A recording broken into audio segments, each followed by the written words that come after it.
लूका की इंजील बाब 21। फिर उसने आंख उठाकर उन दौलतमंदों को देखा जो अपनी नजरों के रुपए हैकल के खजाने में डाल रहे थे, और एक कंगाल बेवा को भी उसमें 2 डमड़ियां डालते देखा। इस पर उसने कहा, मैं तुमसे सच कहता हूं कि इस कंगाल बेवा ने सबसे ज्यादा डाला, क्योंकि इन सब ने तो अपनी माल की बहुतात से नज्र का चंदा डाला, लेकिन इस बेवा ने अपनी नादारी की हालत में जितनी रोजी उसके पास थी सब डाल दी। और जब बाज लोग हैकल की बाबत कह रहे थे, वो नफीस पत्थरों और नज्र की हुई चीजों से आरास्ता है, उसने कहा, वो दिन आएंगे कि इन चीजों में से जो तुम देखते हो यहां किसी पत्थर पर पत्थर बाकी न रहेगा जो गिराया न जाए। उन्होंने उससे पूछा, ऐ उस्ताद, फिर ये बातें कब होंगी, और जब वो होने को हों उस वक्त का क्या निशान है?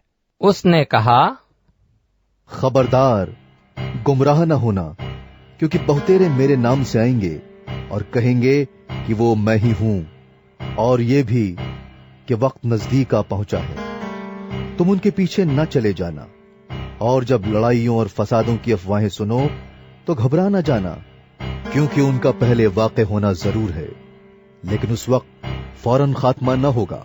फिर उसने उनसे कहा, कौम पर कौम और सल्तनत पर सल्तनत चढ़ाई करेगी, और बड़े बड़े भौचाल आएंगे, और जा बजा काल और मरी पड़ेगी, और आसमान पर बड़ी बड़ी दहशतनाक बातें और निशानियां जाहिर होंगी। लेकिन इन सब बातों से पहले वो मेरे नाम के सबब से तुम्हें पकड़ेंगे और सताएंगे, और इबादत खानों की अदालत के हवाले करेंगे, और कैद खानों में डलवाएंगे, और बादशाहों और हाकिमों के सामने हाजिर करेंगे, और ये तुम्हारा गवाही देने का मौका होगा। बस अपने दिल में ठान रखो कि हम पहले से फिक्र न करेंगे कि क्या जवाब दें, क्योंकि मैं तुम्हें ऐसी जबान और हिकमत दूंगा कि तुम्हारे किसी मुखालिफ को सामना करने या खिलाफ कहने का मकदूर न होगा, और तुम्हें माँ बाप और भाई और रिश्तेदार और दोस्त भी पकड़वाएंगे, बल्कि वो तुम में से बाज को मरवा डालेंगे, और मेरे नाम के सबब से सब लोग तुमसे अदावत रखेंगे, लेकिन तुम्हारे सर का एक बाल भी बीका न होगा। अपने सब्र से तुम अपनी जानें बचाए रखोगे। फिर जब तुम यरूशलेम को फौजों से घिरा हुआ देखो तो जान लेना कि उसका उजड़ जाना नजदीक है। उस वक्त जो यहूदिया में हों पहाड़ पर भाग जाएं, और जो यरूशलेम के अंदर हों बाहर निकल जाएं, और जो देहात में हों शहर में न जाएं, क्योंकि ये इंतकाम के दिन होंगे जिनमें सब बातें जो लिखी हैं पूरी हो जाएंगी। उन पर अफसोस है जो इन दिनों में हामिला हों और जो दूध पिलाती हों, क्योंकि मुल्क में बड़ी मुसीबत और इस कौम पर गजब होगा, और वो तलवार का लुकमा हो जाएंगे और असीर होकर सब कौमों में पहुंचाए जाएंगे।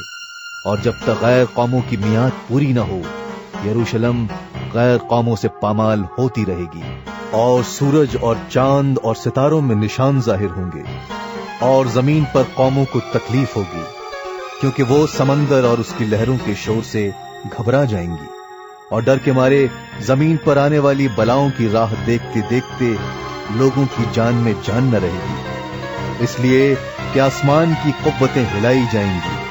उस वक्त लोग इब्ने आदम को कुदरत और बड़े जलाल के साथ बादल में आते देखेंगे, और जब ये बातें होने लगें तो सीधे होकर सर ऊपर उठाना, इसलिए कि तुम्हारी मुखलिसी नजदीक होगी।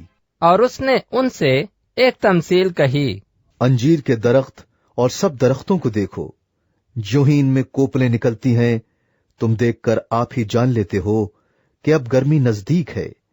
इस तरह जब तुम इन बातों को होते देखो तो जान लो कि खुदा की बादशाही नजदीक है। मैं तुमसे सच कहता हूं कि जब तक ये सब बातें न हो लें ये नस्ल हरगिज तमाम न होगी। आसमान और जमीन टल जाएंगे लेकिन मेरी बातें हरगिज न टलेंगी। बस खबरदार रहो, ऐसा न हो कि तुम्हारे दिल खुमार और नशेबाजी और जिंदगी की फिक्रों से सुस्त हो जाएं, और वो दिन तुम पर एक फंदे की तरह नागहां आ पड़ें, क्योंकि जितने लोग रुए जमीन पर मौजूद होंगे उन सब पर वो इसी तरह आ पड़ेगा। बस हर वक्त जागते और दुआ करते रहो ताकि तुमको इन सब होने वाली बातों से बचने और इब्ने आदम के हुजूर खड़े होने का मकदूर हो। और वो हर रोज हैकल में तालीम देता था और रात को बाहर जाकर उस पहाड़ पर रहा करता था जो जैतून का कहलाता है। और सुबह सवेरे सब लोग उसकी बातें सुनने को हैकल में उसके पास आया करते थे।